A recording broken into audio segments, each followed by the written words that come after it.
practice will demand care, reflection, and integrity in every decision you make in every interaction with those who seek guidance and support.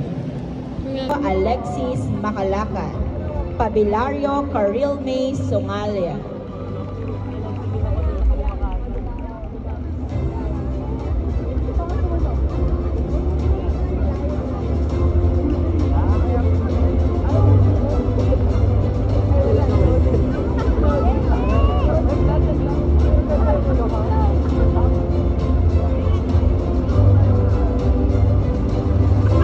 Pamplona Embody the ideals of this year's theme, from scholarship to service, advancing psychological excellence for sustainable and inclusive development. With that, this officially concludes the third candlelighting and feeding ceremonies. Thank you and have a pleasant day. Hiraya Marana.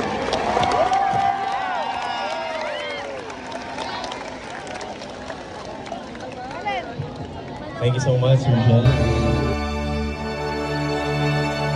Facing tempests of doubt.